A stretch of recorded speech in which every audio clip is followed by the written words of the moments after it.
Astăzi o să facem ceva ce n-am mai făcut până acum. Mi-am pregătit USB-ul și uitați cum arată primul model, al doilea model. Mie îmi place mai mult.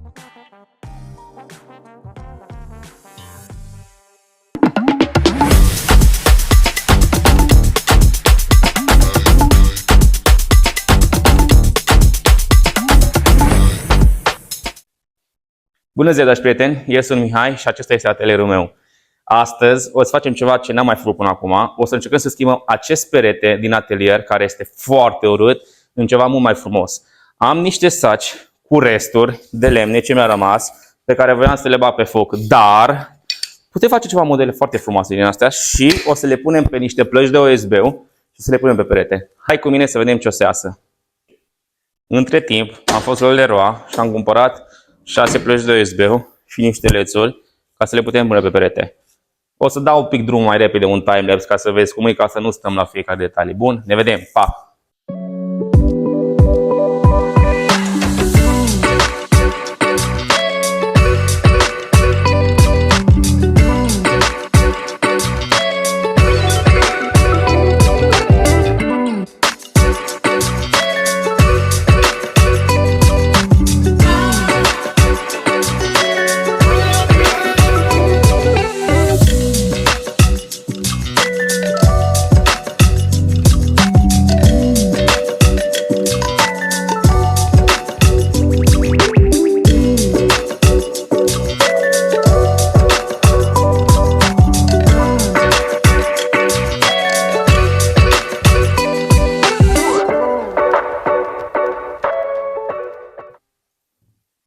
Mi-am pregătit USB-ul și acum o să-i dăm un strat de vopsea ca să fie un contrast cu lemnele care le punem noi.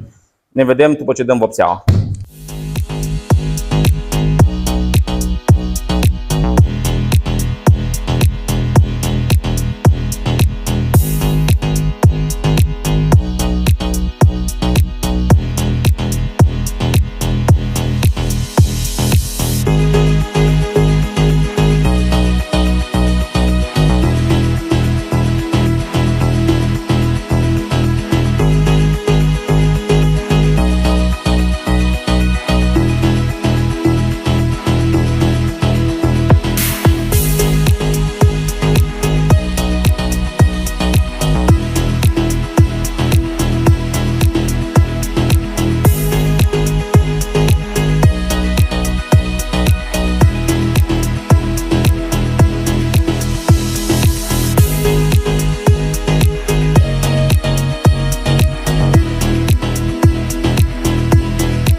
Uitați cum arată primul model.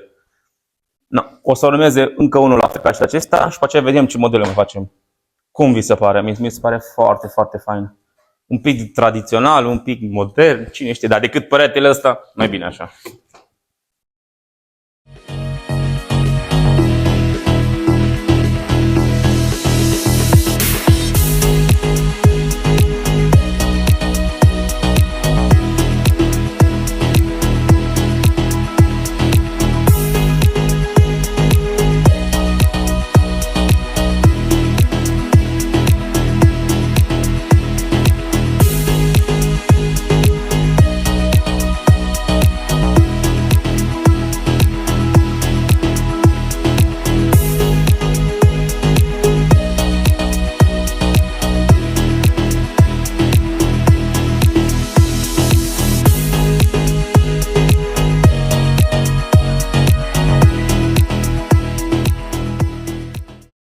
Pac, fii atent aici, al doilea model.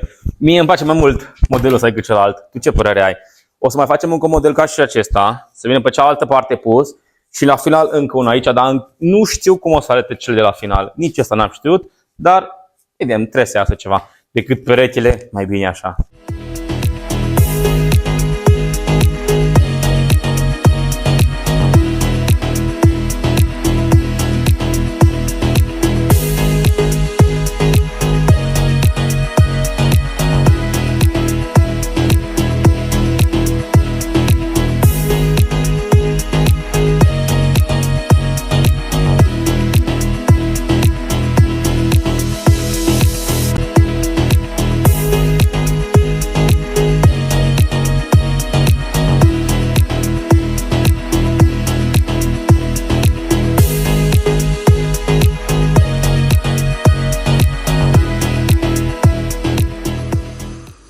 Aici încercam să vă explic cum arată și ce mult îmi place și să îmi spuneți părerea voastră, dar problema este că am rămas fără baterie în microfon, așa că o să vorbesc puțin peste fundal și o să fie destul de nașpa.